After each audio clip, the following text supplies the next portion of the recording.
오늘은 하나님께서 친히 준비하시리라 라는 제목으로 말씀을 나누려고 합니다. 같이 말씀을 보실까요?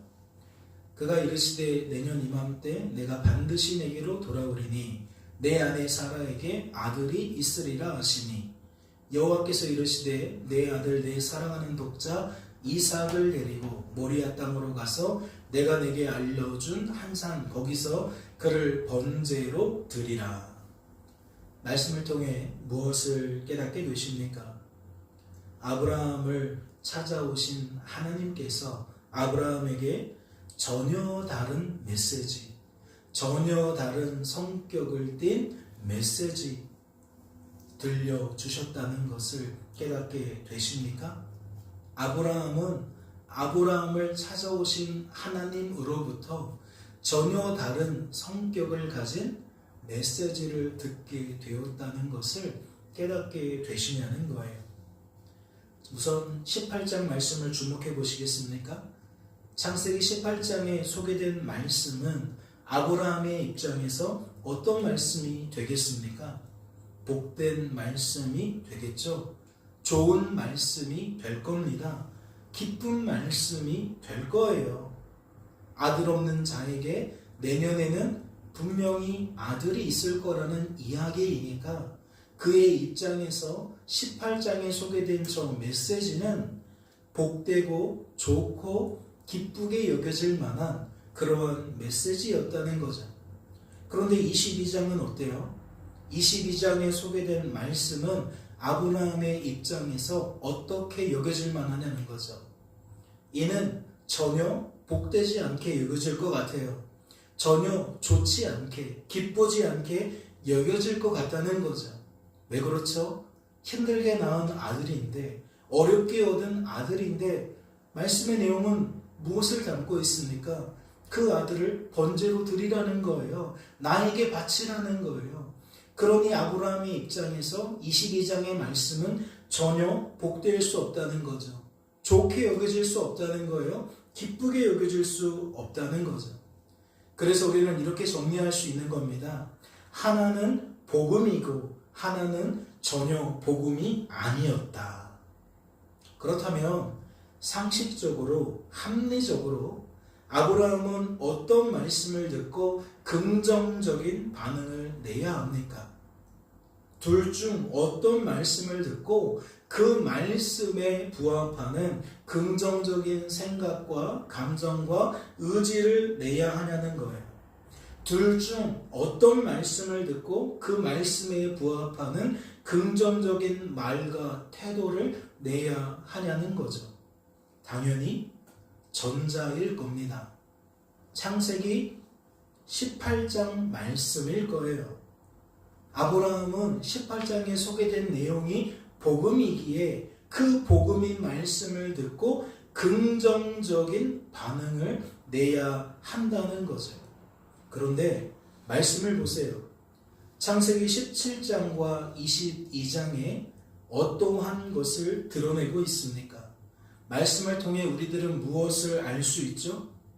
우선 17장 말씀을 통해 아브라함은 복음을 듣게 되었지만, 복음인 말씀을 듣게 되었지만 긍정적인 반응을 내지 않았다는 것을 알 수 있습니다. 복음을 듣고 그 복음에 부합하는 긍정적인 생각과 감정과 의지를 나타내지 않았다는 거예요. 복음을 듣고 그 복음에 부합하는 긍정적인 말과 태도를 나타내지 않았다는 거죠. 하지만 그게 전부는 아니죠. 창세기 22장 말씀을 통해 우리들은 무엇도 알 수 있습니까? 아브라함이 그에게 전혀 복음일 수 없는 말씀을 듣고 어떠한 반응을 냈다는 거 알 수 있어요? 긍정적인 반응을 냈다는 것을 알 수 있어요. 긍정적인 반응을 내야 하는 곳에서는 부정적인 반응을 내고, 부정적인 반응을 내야 하는 부분에서는 긍정적인 반응을 냈다. 그것이 우리가 17장 17절과 22장 3절 메시지를 통해 확인하게 되는 거라는 거죠. 이런 얘기입니다. 18장 10절에 아브라함은 어떤 소리 들어요? 내년 이맘때 내 아내 사라에게 아들이 있을 거라는 메시지를 들어요. 그런데 이 좋은 얘기를 듣고도 17장 17절을 보니까 아브라함 어떻게 반응해요? 에이, 설마요. 어떻게 그런 일이 있겠어요? 그런 일은 있을 수 없어요. 라고 반응을 한다는 거죠. 그런데 22장 2절과 3절을 보니까 내 아들 내 사랑하는 독자 이삭을 번제로 드리라는 무시무시한 말씀을 들었거든요. 그런데 어떻게 반응합니까? 아침부터 일찍 일어나서 그 말씀대로 행하려고 준비를 서두르고 길을 나서는 아브라함의 모습을 봐요. 그러니까 거듭해서 말씀을 드리지만 요상한 거죠. 긍정적인 반응이 필요할 때는 부정적으로, 부정적인 반응이 필요할 때는 긍정적으로, 지금 말씀이 그러한 뉘앙스를 담고 있다는 겁니다. 그래서 저는 묻지 않을 수가 없어요. 사랑하는 성도 여러분, 우리는 이러한 결과를 어떻게 해석해야 합니까? 사실 오늘 우리들이 살아가고 있는 이 시대는 비상식적인 것을, 비합리적인 것을 어떻게 여기는 시기입니까? 사람들이 무엇을 선호하죠? 무엇을 기피합니까? 비상식적인 것을 선호합니까? 상식적인 것을 선호합니까? 비합리적인 것을 좋아합니까? 합리적인 것을 좋아합니까? 오늘날 이 시대를 보니까 비상식적이고 비합리적인 것은 거부하는 시대 같아요. 그러니까 누군가의 비정상적인, 비상식적인 말과 태도를 부정적으로 평가한다는 거죠. 비합리적인 생각과 감정과 의지를 폄하한다는 겁니다. 이는 교회도 다르다고 할 수는 없을 것 같아요. 이러한 시대의 흐름 속에서 교회 역시 결코 자유로운 것 같지는 않다는 거죠. 왜 그렇죠? 교회마다 강단에서 어떤 메시지가 선포되고 있는지를 확인해 보니까 그래요. 강단에서 주로 어떤 설교가 인기가 있습니까? 어떠한 설교가 대중적으로 환영을 받죠? 상식적인 설교가 인기가 있어요. 합리적인 설교가 더 많은 사람들에게 통용이 된다는 거죠. 그러니 다시 여쭈어 보겠습니다. 창세기 17장 17절과 22장 3절에 나타난 상식을 벗어나는 이러한 결과를, 비합리적으로 여겨지는 이러한 결과를 성도된 우리들은 어떻게 받아들여야 할까요?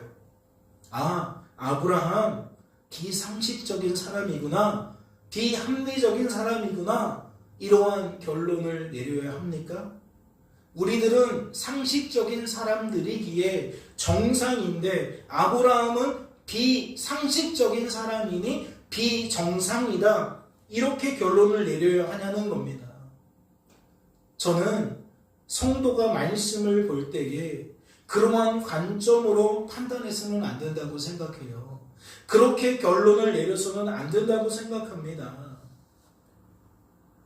그렇게 판단하고 결론을 내린 것은 너무 섣부르다 여겨진다는 거죠.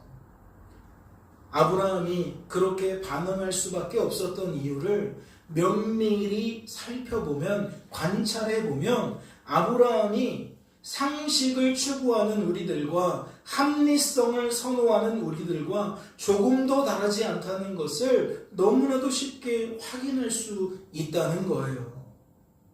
그런 의미에서 과연 그러한지 말씀을 다시 한번 볼까요? 그가 이르시되 내년 이맘때 내가 반드시 내게로 돌아오리니 내 아내 사라에게 아들이 있으리라 하시니, 내용은 참으로 좋고 복되고 기뻐요. 그런데 아브라함은 어때요? 그 얘기를 듣고 비웃어 버렸고 마음속으로 불신을 드러냅니다. 100세 된 사람이 어떻게 자식을 낳을까? 내 아내는 90살인데 어떻게 출산할 수 있을까? 라고 부정적인 태도를 나타낸다는 거죠. 그런데 우리는 고민해 볼 필요가 있어요. 이 사람이 정말 비상식적이고 비합리적인 사람이라서 이렇게 부정적인 반응을 낸 것일까? 결국 그렇지 않다고 생각해요. 오히려 너무 상식적이고 너무 합리적이어서 이렇게 부정적인 반응을 냈다고 생각합니다. 그는 상식을 추구하는 우리들과 합리성을 선호하는 우리들과 조금도 다르지 않기 때문에 이러한 부정적인 반응을 내었다는 거죠. 생각해 보세요. 99세인 아브라함은 약속의 말씀을 듣고 최소 25년을 기다렸습니다. 하란을 떠날 때가 75세였으니까 99세가 되도록 하나님께서 아들 주실 것을 믿고 기다렸다는 거예요. 그런데 하나님은 99세가 되도록 아들 주시지 않았습니다. 그렇다면 무엇이 상식적인 겁니까? 무엇이 합리적인 겁니까? 여러분이 이러한 경우를 당하셨다면 여러분은 어떻게 반응하실 거예요? 상황이 이러한데도 그래 1년만 기다리면 되는구나, 이제 1년만 기다리면 아들 얻을 수 있겠구나 라고 반응하실 거예요? 아니면 1년을 더 기다린들 어떻게 내가 아들을 얻을 수 있겠어 라고 반응하는 걸까요? 저는 여러분이 대부분 후자의 반응을 낼 거라고 생각해요.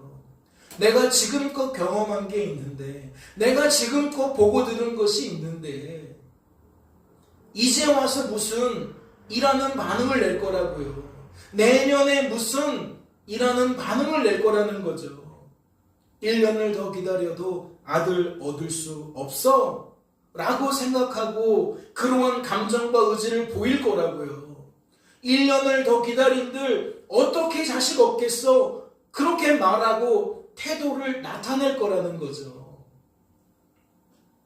다시 말해 아브라함처럼 반응하는 것이 오늘날 우리들의 기준에서도 더 상식적이고 더 합리적으로 여겨진다는 거예요. 더군다나 말씀은 그러한 아브라함의 상황을 어떻게 소개했습니까? 창세기 18장 11절을 보니까 아브라함과 사라는 나이가 많았다 라고 소개할 뿐더러 그의 아내인 사라는 여성의 생리가 끊어졌다 라고 소개합니다. 무슨 의미를 담고 있는 거죠?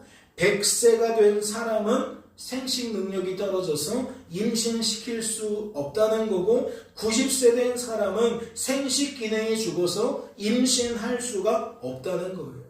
그러면 여기서 말하는 이 17절, 11절에 나오는 얘기가 과연 그들만의 생각일까요? 아브라함만의 생각일까요?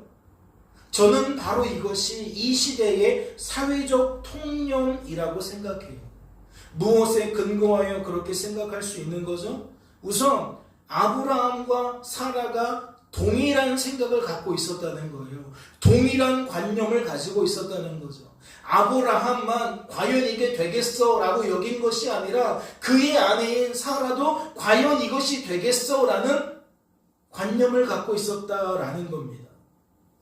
남편과 아내가 부부관계이기 때문에 이 둘만 닮아 있는 것일까요? 이 둘만 말씀을 해석하고 받아들이는 기준이 동일했던 것일까요? 물론 그렇게 주장할 수도 있을 거예요. 그런데 21장 6절과 7절 말씀을 보면 그렇지 않다라는 것을 알 수 있어요.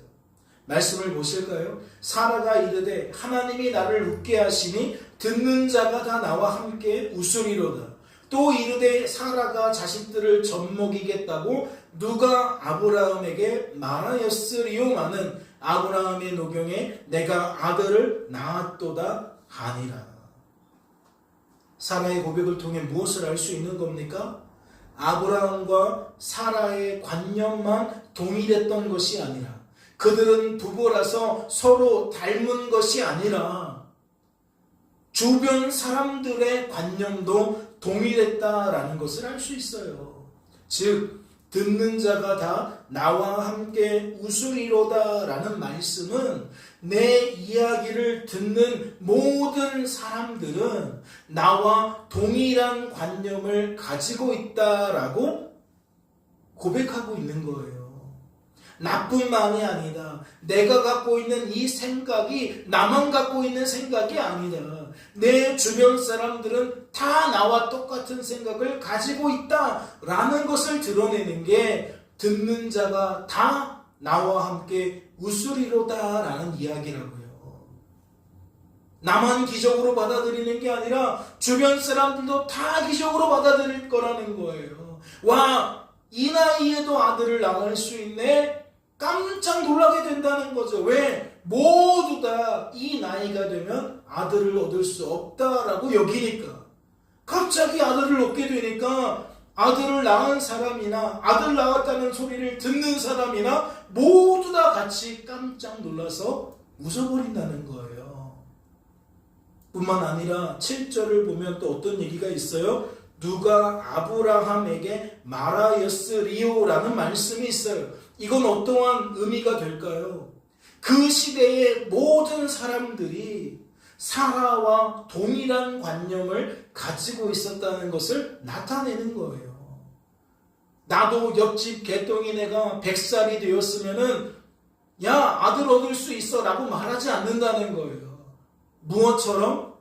100살 된 아브라함에게 주변 사람들이 너 내년에 아들 얻을 수 있어 라고 말하지 않는 것처럼. 그러니까 이것이 사회적 합의가 이루어진 불문율이었다는 거죠. 이 정도로 나이가 많은 사람은 결코 자식을 얻을 수 없다라고 여기는 것이 그냥 일반적인 상식이었다는 거예요. 다시 말해 이 시대의 사회적 통념이었다는 거죠. 그렇다면 어떻게 결론이 내려질 수 있는 겁니까? 창세기 17장 17절에 나타난 아브라함의 저 부정적인 반응은 아브라함의 유별난 반응이 아니라는 거겠죠. 아브라함만의 아주 톡톡 튀는 반응이 아니라는 거예요. 누구라도 저 상황에서 저런 이야기를 듣게 되면 아브라함처럼 반응할 거라는 거죠. 왜? 같은 상식을 공유하고 있으니까, 같은 시대적 통념에 영향을 받고 있으니까, 예나 할 것 없이 이러한 상황에서 이런 얘기 들으면 아브라함처럼 비웃어버리고 이것에 대한 불신을, 부정적인 말과 태도를 드러내게 된다는 겁니다. 그렇다면 성도된 우리들은 말씀에 소개된 이 아브라함의 기사를 통해 복음이라는 것을 어떻게 생각해야 됩니까? 누누이 말씀을 드리지만 복음은 그 말 뜻을 따라 그 자체로 어떠한 내용이어야 합니까? 복된 내용이어야 합니다. 좋은 내용이어야 합니다. 기쁜 내용이어야 합니다. 그 소식을 듣는 자가 복되고 좋고 기쁘게 받아들일 수 있는 내용이어야 한다는 거죠. 그런데 그래서만 복음이라고 말할 수는 없다고 정리해야 돼요. 더 중요한 것이 남아있다라고 정리해야 된다고요. 적어도 성경에서 말하는 복음은 무엇이냐? 단순히 좋고 기쁘고 복돼서 복음이 아니라는 거예요. 그게 핵심은 아니라는 거죠. 오히려 아브라함의 기사를 보니까 복음이 되기 위해서 반드시 누구의 개입이 필요합니까? 전능하신 하나님의 개입이 필요합니다.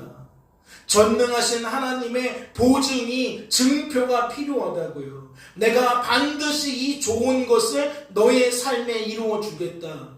이 복된 것을 너의 삶의 열매로 맺혀지게 하겠다. 이 기쁜 소식을 통해 너로 하여금 기쁨을 누리게 만들어 주겠다라는 하나님의 확정적인 보증이 필요하다는 거예요.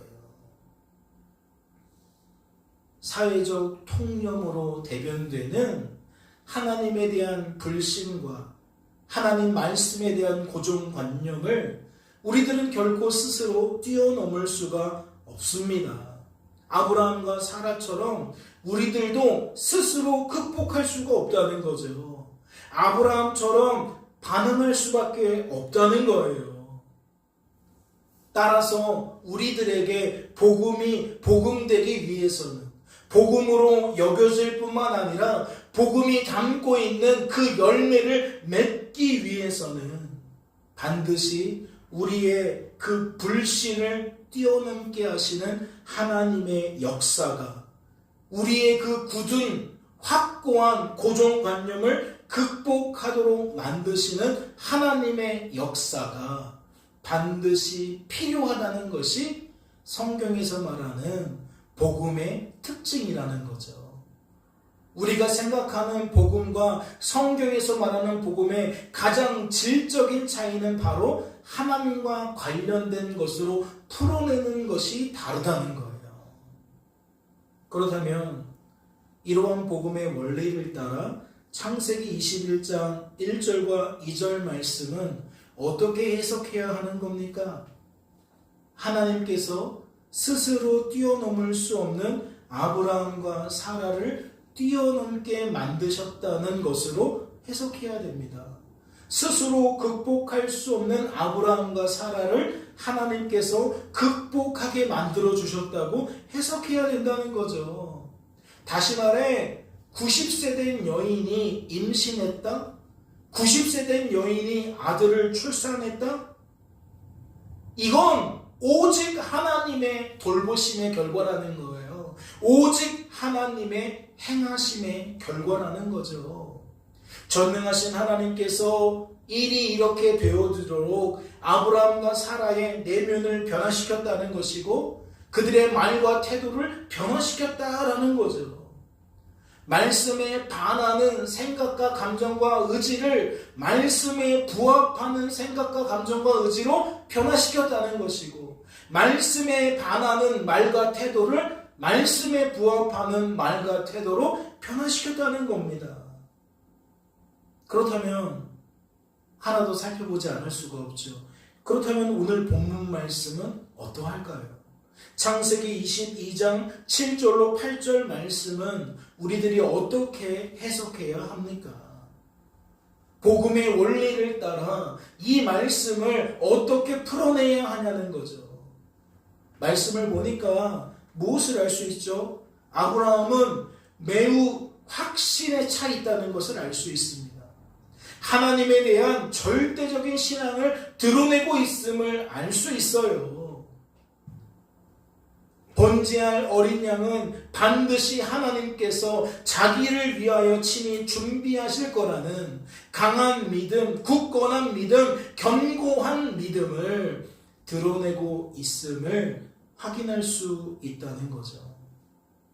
저는 이 모습을 보면서 마치 베드로전서 5장 10절 말씀에 소개된 것처럼 아브라함의 상태를 파악하게 되었습니다.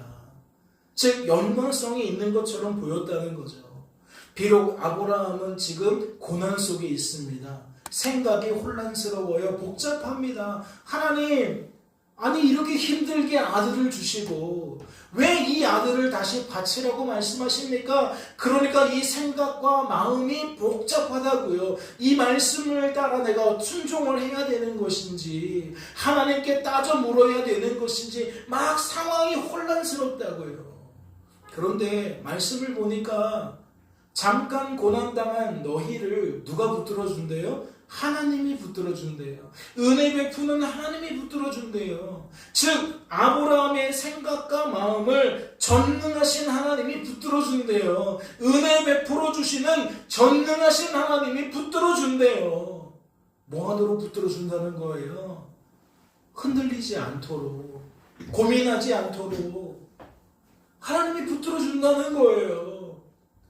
그것을 어떻게 표현합니까? 온전하다, 굳건하다, 강하다, 견고하다라고 표현하는 거예요.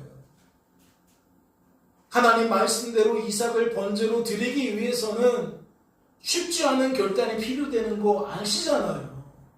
굳은 확신이 동반되어야 한다는 것을 아시잖아요. 이게 제정신 가지고 할 수 있는 일입니까? 상식적인 사람이, 합리적인 사람이 그럴 수 있는 내용인가요? 아니거든요. 무언가에 강하게 붙들려서 이것이 나에게 확고한 신념이 되지 않으면 그리할 수가 없다라는 거예요. 그런데 말씀을 보니까 무엇을 확인할 수 있다? 아브라함은 지금 그러한 상태다. 하나님이 반드시 준비하실 것이다 라는 그 메시지를 통해 우리가 확인할 수 있는 것은 무엇이냐? 지금 아브라함에게는 번민이 없다, 고민이 없다, 복잡하고 혼란함이 없다. 맑은 정신 상태다. 즉 하나님에 대한 확고한 믿음을 드러내고 있는 상태다라고 결론을 내릴 수 있다는 거죠. 누구 때문에? 아브라함을 붙들어 주시는, 그의 생각과 마음을 붙들어 주시는 은혜의 하나님, 그 전능하신 하나님 때문이다 라는 결론을 내린다는 거예요.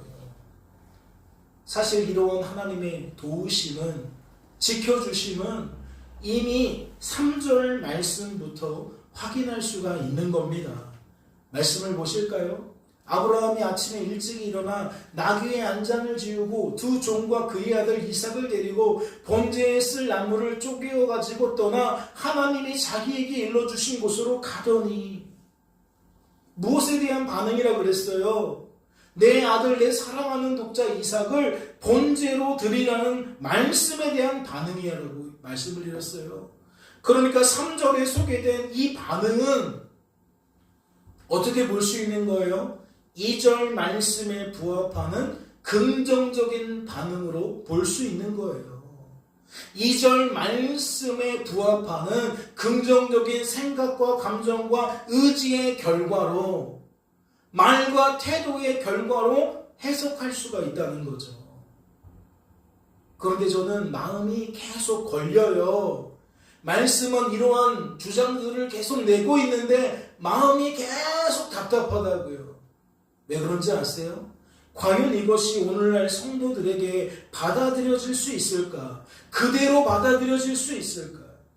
즉 이러한 아브라함의 모습이 정말 긍정적인 모습으로 여겨질 수 있을까? 의문을 품는 것은 아닐까라는 생각을 하게 된다는 거죠. 왜 그렇죠? 상식적인 여러분이 보기에, 합리적인 여러분이 보기에 이것은 부모가 자기 자식 잡아 죽이기 위해 아침 일찍부터 일어나서 서두른 것처럼 보일 수 있기 때문입니다. 즉 부모가 자기의 그 귀한 자식을 잡아 죽이기 위해 망설임 없이, 주저함 없이 아침 일찍부터 준비해서 서둘러 길 떠난 것으로 보여질 수 있다라는 거죠. 즉 상식적인 여러분의 시선으로는, 합리적인 것을 선호하는 여러분의 시선으로는 말씀에 드러난 하나님의 요구가 비상식적이고 비합리적인 요구로 여겨질 수 있다는 것이고, 그러한 요구에 순종하는 아브라함의 모습도 비상식적인 비합리적인 모습으로 여겨질 수 있다는 거예요. 그래서 저는 의문을 품지 않을 수가 없다는 거죠. 말씀을 과연 오늘날 성도들이 제대로 이해할 수 있을까? 제대로 통찰할 수 있을까? 그렇다면 저는 무엇에 관하여 의문을 제기하고 있는 겁니까? 우리들은 과연 아브라함을 합리적인 사람으로, 상식적인 사람으로 계속해서 바라볼 수 있을지에 대한 의문을 제기하는 거죠. 구원받은 성도라 할지라도 우리들은 무엇을 중시합니까? 여전히 하나님 말씀보다 상식이라는 것을 중시해요. 오늘날 이 시대의 특징처럼 보인다는 거죠. 말씀보다 여전히 합리성을 중시한다는 겁니다. 그러니까 그런 우리들에게는 아브라함이 광신자처럼 보일 수도 있겠죠. 과도하게 한쪽으로 치우친 사람으로 보일 수도 있는 겁니다. 그래서 이를 방지하기 위해서는 결코 무엇을 놓쳐서는 안 돼요? 아브라함은 지극히 상식적이고 합리적인 사람이었다는 것을 놓치면 안 돼요. 그가 창세기 17장에 나타난 반응을 통해 우리에게 나타낸 게 무엇입니까? 나는 당신들처럼 상식적인 사람입니다. 합리적인 사람입니다. 내가 아들 얻으려고 25년이나 기다렸는데 이제 와서 내년에 아들 얻는다? 아니, 여러분은 그런 상황 속에서 긍정적으로 반응할 수 있습니까? 여러분도 나처럼 부정적으로 반응할 겁니다. 이미 우리는 그 말씀을 통해 아브라함이 우리와 다르지 않다는 걸 확인했다고요. 그런데 이렇게 또 다른 말씀을 통해서는 아닌데, 이 사람 이상한 사람인데, 이렇게 여겨서는 안 된다는 거죠. 오히려 우리들은 이러한 3절에서부터 나타나는 모습을 통해 무엇을 확인해야 됩니까? 왜지? 왜 그런 거지? 왜 상식적인 사람이 이렇게 비상식적인 행동을 하는 거지? 왜 합리적인 사람이 이렇게 비합리적인 행동을 하는 것이? 궁금하다, 궁금해. 거기에 의문을 가져야 된다고요. 그리고 우리들은 반드시 어떠한 결론을 내려야 합니까? 이게 전능하신 하나님 때문이구나 라고 결론을 내려야 합니다. 하나님의 말씀대로 아브라함의 삶을 주관하시는 하나님의 손길 때문에 아브라함의 내면을 바꾸시고 외면을 변화시키시는 하나님의 역사 때문에 아브라함이 이렇게 반응하게 된 거구나 라고 받아들일 수 있어야 한다는 거죠. 하나님의 일하심이 없었다면 아브라함은 결코 말씀에 부합하는 이러한 말과 태도를 내지 못했을 거라고 우리는 확신해야 한다는 거예요. 이는 5절에 나타난 아브라함의 반응도 마찬가지라고 생각합니다. 이에 아브라함이 종들에게 이르되 너희는 나귀와 함께 여기서 기다리라. 내가 아이와 함께 저기 가서 예배하고 우리가 너희에게로 돌아오리라 하고. 과연 이것이 의미하는 바가 무엇일까요? 아브라함은 종들에게 예배드리고 우리가 너희에게 돌아올 거야 라고 말했는데 과연 이것이 의미하는 바가 무엇이겠냐고요. 하나님은 아브라함에게 이삭을 번제로 드리라고 말씀하셨어요. 그렇다면 예배를 드린다는 것은, 번제를 드린다는 것은 무엇을 방증합니까? 이삭은 돌아올 수 없다는 거예요. 예배 드릴 때, 번제 드릴 때 이삭은 번제물로 사용될 거니까 결코 함께 돌아올 수 없다는 거죠. 그런데 아브라함은 종들에게 예배 드리고 번제 드리고 우리가 돌아올 거라고 말하고 있어요. 나만 돌아오는 게 아니라 나와 이 이삭이 함께 돌아올 거라고 말하고 있다고요. 그러니 다시 여쭈어볼게요. 이것이 의미하는 바가 무엇일까요? 어떤 사람은 이것을 아브라함이 차마 종들에게 사실대로 말할 수 없어서 거짓말을 한 것으로 해석해요. 종들을 안심시키려고 꾸며낸 말이라고 생각한다고요. 사실대로 말하면 일이 틀어질까봐, 즉 종들의 반대 때문에 하나님 말씀대로 행하지 못할까봐 아브라함이 둘러댄 것으로 생각한다고요. 만약 그렇다면 5절 말씀과 짝을 이루는 본문 말씀, 즉 8절 말씀은 어떻게 해석되겠습니까? 아브라함이 이삭에게 내 아들아 번제할 어린 양은 하나님이 자기를 위하여 친히 준비하실 거란다 라고 말한 이것을 과연 우리들이 어떻게 해석하겠냐는 거죠. 이미 5절 말씀을 속임수로 거짓말로 꾸며낸 말로 받아들이면 8절 말씀도 반복으로 여기겠죠. 종들에게 거짓말했다면 이제는 아들에게 거짓말한 것으로 우리는 여겨야 된다고요. 이삭을 안심시키기 위해, 이삭이 도망가지 못하기 위해 이삭을 속인 것으로 우리는 받아들여야 한다는 거죠. 하지만 저는 그렇게 생각하지 않습니다.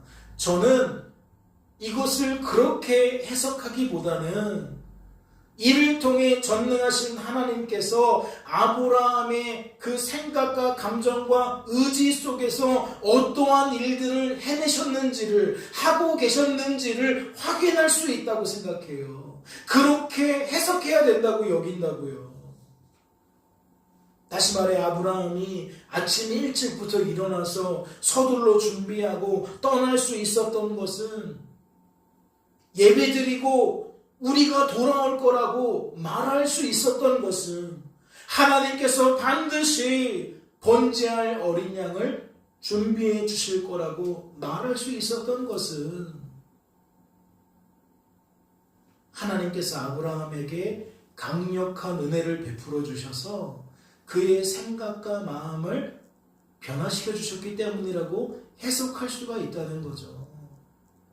우리는 상식적인 사람이어서 스스로 상식을 벗지 못해요. 우리는 합리적인 것을 선호하는 사람들이라서 이 한계를 스스로 극복하지 못해요. 그러면 아침 일찍 일어날 수도 없다는 것이고, 아침 일찍 일어났다 할지라도 서둘러서 준비할 수 없었다는 것이고, 서둘러 준비했다 할지라도 서둘러 길을 떠날 수 없다는 얘기가 되는 것이고, 차마 종들에게 걱정 마, 우리 돌아올 수 있어 라고 말하지도 못한다는 것이고, 하나님께서 반드시 준비해 주실 거야 라고 확신 있게 말하지도 못한다는 거예요. 우리는 계속 내면의 부담감을 가지며 복잡한 생각을, 혼란스러운 생각을 통해 계속 주저주저하게 될 거라고 여긴다는 겁니다. 그러면 결국 아브라함처럼 반응하려면 무엇이 필요한 거예요? 상식을 중시하는 우리의 한계가 뛰어넘어가야 되는 거예요. 합리성을 선호하는 우리의 그 고정관념이 극복되어야 한다는 거죠. 하나님이 하나님의 말씀대로 아브라함의 삶을 끌고 가시기 위해서는 우리가 가지고 있는 이 고정적인 것들을, 이 꽉 사로잡혀 있는 틀들을 벗어나게 만드셔야 한다는 겁니다. 그런데 오늘 말씀을 통해 저는 하나님이 그리 하셨다라고 지금 이야기를 드리고 있는 거예요. 말씀을 보면 특별하게 파란색으로 무엇이 칠해져 있죠? 하나님이 자기를 위하여라고 색칠을 해놨어요. 이게 무슨 뜻인가요? 매우 중요합니다. 이건 하나님께서 하나님의 뜻을 위하여라는 얘기예요. 하나님께서 아브라함과 이삭을 위한 하나님의 뜻을 이루시기 위하여라는 뜻이라는 거죠. 이해가 되세요? 나만 위해서, 나만 좋으려고 하나님이 이렇게 했다는 뜻이 아니에요. 하나님이 하나님의 뜻을 성취하기 위해 아브라함의 생각과 마음을 변화시켜 주신 것이다. 그래서 아브라함은 그러한 하나님 때문에 이러한 확신을 가지고 종들과 이삭에게 우리가 반드시 돌아올 거라고, 하나님이 반드시 준비해 주실 거라고 말할 수 있는 것이다 라는 거죠. 그렇다면 마지막으로 묻지 않을 수가 없습니다. 과연 아브라함과 이삭을 위한 하나님의 뜻이 무엇일까요? 그 뜻이 무엇이길래 하나님께서 아브라함의 생각과 마음을 이와 같이 붙들어 주셨겠냐는 겁니다. 우리는 그것을 17장 19절과 21절을 통해 확인할 수가 있습니다. 내용을 보니까 무엇임을 알 수 있죠? 하나님은 반드시 이삭과 언약을 세워야 한다는 거고, 하나님은 반드시 그 언약이 이삭의 후손에게 영원한 언약이 되게 하셔야 한다는 거였어요. 그러면 이치에 딱 맞지 않나요? 아, 이것 때문이었구나. 하나님의 이 뜻을 이루시기 위함이었구나. 아, 이삭을 번제물로 드리면 이삭과 언약을 세울 수 있나요? 이삭을 번제로 드리면 이삭의 후손이 존재할 수 있나요?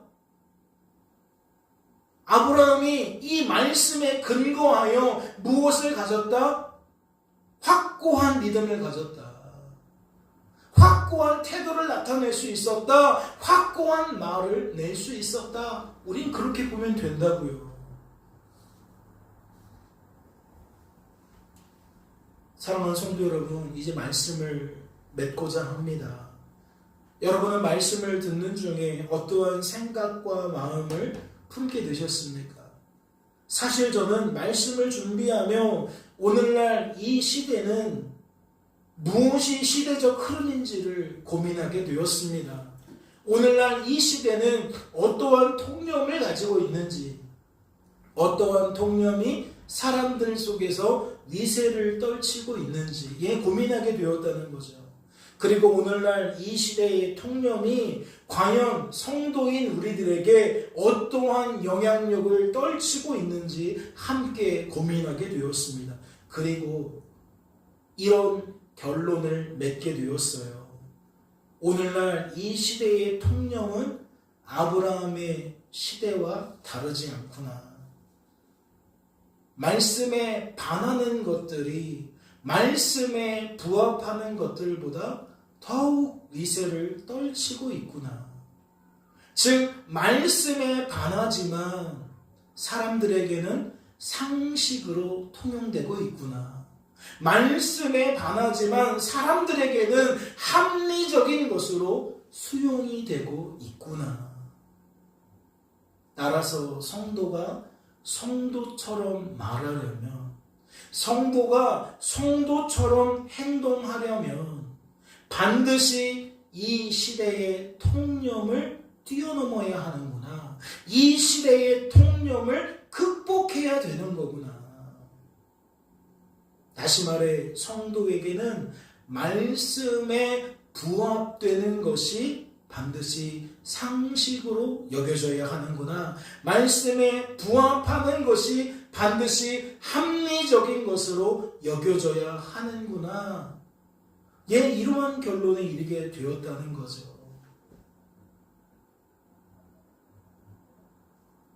여러분, 공감이 되십니까? 동의가 되시나요? 스스로에게 반문해 보세요. 나는 상식을 선호하는가? 비상식을 선호하는가? 나는 합리성을 선호하는가? 비합리성을 선호하는가? 만약 내가 상식과 합리성을 선호한다면 내가 선호하는 그 상식과 합리성은 말씀에 부합하는 내용인지 말씀에 부합하지 않는 내용인지 한번 고민해 보시라고요. 제가 느낀 거는 말씀에 부합하고 부합되지 않는 게 중요한 게 아니더라고요. 사람들의 말과 태도는 말씀과 상관없이 상식으로 여겨져요. 그러면 그거를 맞다고 받아들입니다. 합리적인 것을 추구하면서 합리적인 것은 맞다고 생각해요. 그게 하나님 말씀에 부합되고 부합되지 않고는 아예 따져보지를 않아요.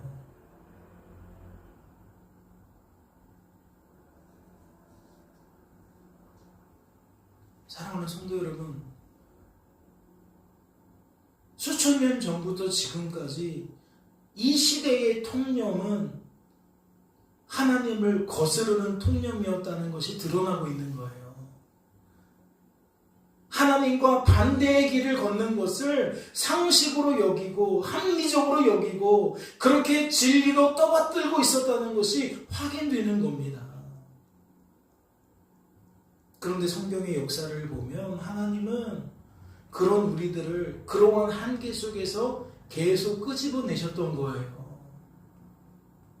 그래서 우리의 생각이 어떻게 고쳐먹게 하신 거죠? 하나님 말씀에 부합되는 것이 상식이다.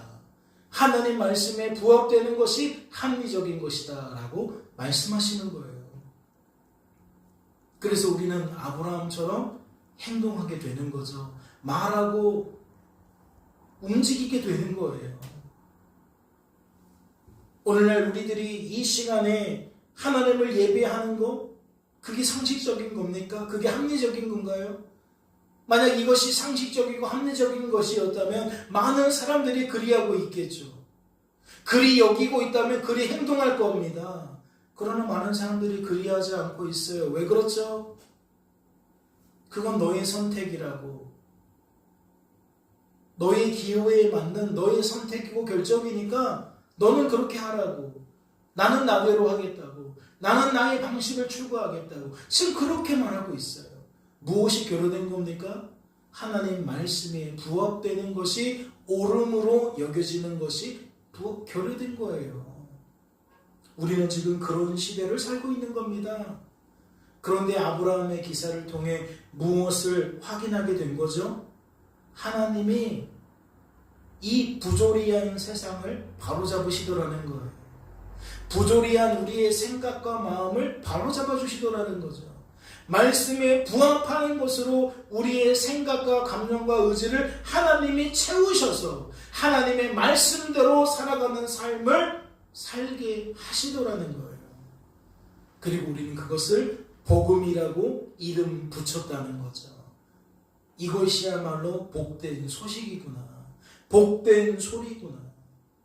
사랑하는 성도 여러분, 그래서 저는 이렇게 마지막으로 권면을 드리고 싶습니다.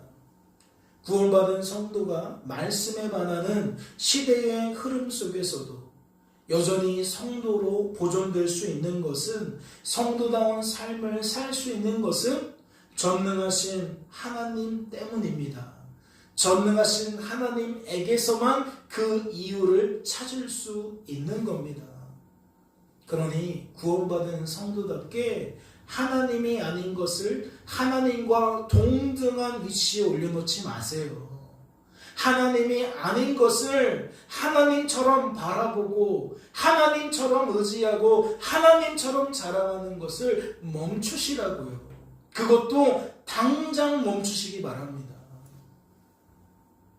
하나님의 자리에 견줄 것은 없고 하나님의 말씀에 견줄 것은 없는데, 우리가 이 시대의 통념에 우리를 내어맡기는 순간 성도라는 이름은 갖고 있지만 하나님의 자리에 너무나도 많은 것들을 올려놓고 산다는 거예요. 그래서 우리가 자꾸만 엉뚱하게 말하고 엉뚱하게 생각한다는 겁니다. 다시 말씀을 드려요. 우리는 구원받았으니 구원받은 성도답게 하나님만 바라보고 하나님만 의지하고 하나님만 자랑해야 합니다.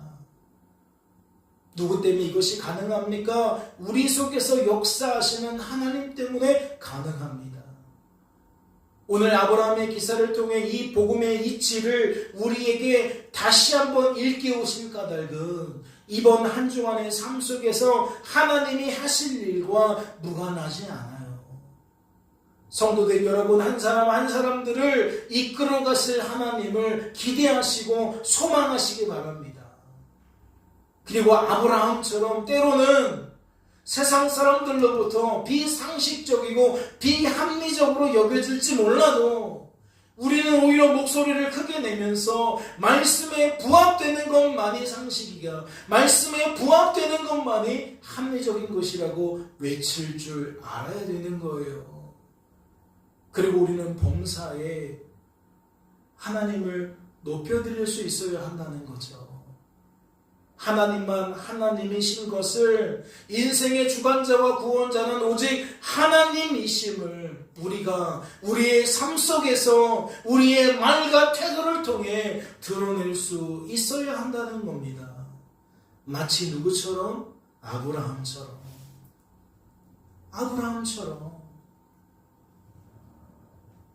하나님 안에서 성도가 성도다워지는 삶을 기대하시고 소망하게 되는 저와 여러분 될 수 있기를 주님의 이름으로 소망합니다. 잠시 기도합니다. 하나님 아버지 감사합니다. 오늘도 우리를 사랑하셔서 이렇게 말씀으로 무뎌진 명철을 깨우시고 민감하게 하시고 또한 견고하게 하시니 너무나도 감사합니다. 세상의 흐름대로 내어 맡겨서 흘려다닐 수밖에 없는 우리들이지만 하나님 때문에 우리는 흔들리지 않는 존재가 될 줄로 압니다. 시대의 흐름 속에서도 우리가 어떠한 맛을 내야 합니까? 우리가 어떠한 삶을 드러내야 합니까? 구별된 맛을 내야 합니다. 구별된 삶을 드러내야 합니다.